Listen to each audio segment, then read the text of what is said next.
ҳар рӯз садҳо тан аз шаҳрвандони тоҷикистон ба бахши муҳоҷирати кории фурудгоҳи байналмилалии Душанбе муроҷиат мекунанд то бифаҳманд ки оё ба қаламрави Русия иҷозаи вуруд доранд ё хайр. Оятулло Кенҷаев, ҷавоне аз ноҳияи Абдурахмони Ҷомии вилояти Хатлон, аз ин қабил аст ки муддати 2 рӯз боз барои мушаххас кардани ҳаққи вурудаш ба қаламрави Русия интизорӣ мекашад. Соз буд, просто мегим билетом у нас бузам. Ради интересна проверка шуд. рӯз аз рӯз теъдоди муроҷиаткунандагон ба бахши муҳоҷирати корӣ дар фурудгоҳи Душанбе ки дар реҷаи онлайн фаъолият мекунад меафзояд. Оператор ё танзимгарони ин бахш рӯзона ба 1500 нафар хизмат мерасонанд. дар соли 2013 теъдоди муроҷиаткунандагон зиёда аз 77000 нафарро ташкил кард.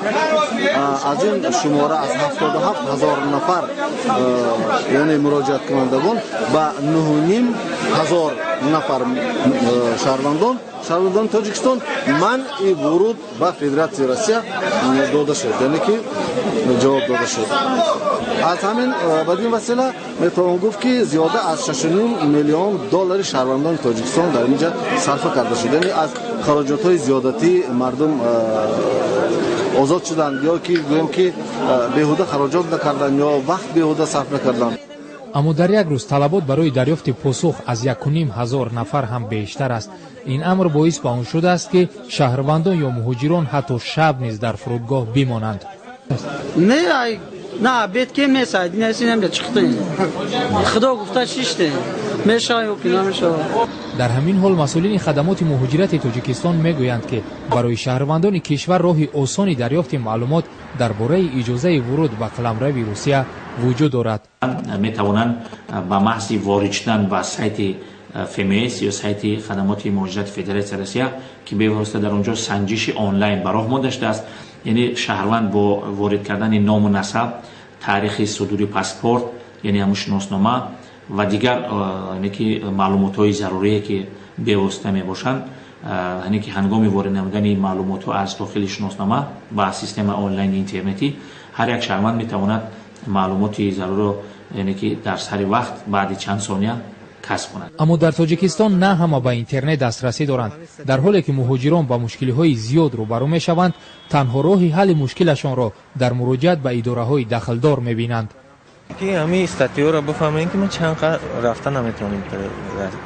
شما ویدوارنش دیگه که دیپارتمنت ویدوارنش کی بود چه خیلی شد همین نقل این هم دکبر رفتم من 18 دکبر تا منم کپیدم ایجای کو سود بردن هم خیلی 5000 اشتراک کردن هم خیلی ویدوارنی کردن هم کاغذ داد. دو مفهوم است، یکی مفهوم دیپارتاسیون است، دیگر مفهوم ویدوارنی. دیپارتاسیون این معنای بیرون کردن است و ویدوارنی مجبوراً بیرون کردن است.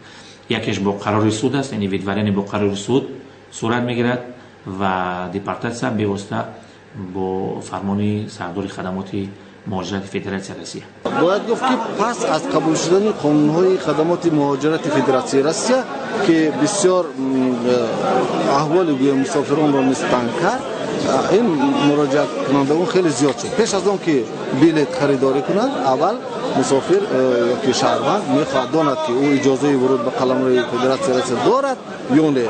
خوب اگر اجازه باشد بلیط میخرد، اجازه نباشد در همینجا کار و پیکاری کرده میگردد. با این هم مسئولین خدمات مهاجرت میگویند که با سبب پایین بودن سطح آگاهی شهروندان یا مهاجران در برخی از ناحیه‌های کشور، افراد علایده از این سوء استفاده میکنند.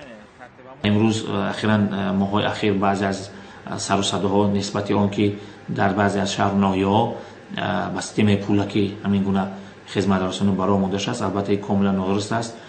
سنجش شهروندان برای دیپارتمنت هستند یا نیستند این به طریق رایگان است و هر یک شهروند حقوق دارد که با سامانه اینترنتی از طریق تلفن‌های موبیلی که دارند وارد شوند و خود را سنجان و بعدا سفر کنند. با این ترتیب قهرمان ما آیت‌الله و صدها شهروندان تاجیکستان که قصد مهاجرت دارند در انتظار جوابند آیا می توانند به روسیه سفر کنند یا خیر. اگر بختشان خندد و جوابی مثبت گیرند چیپتا میخرند. اگر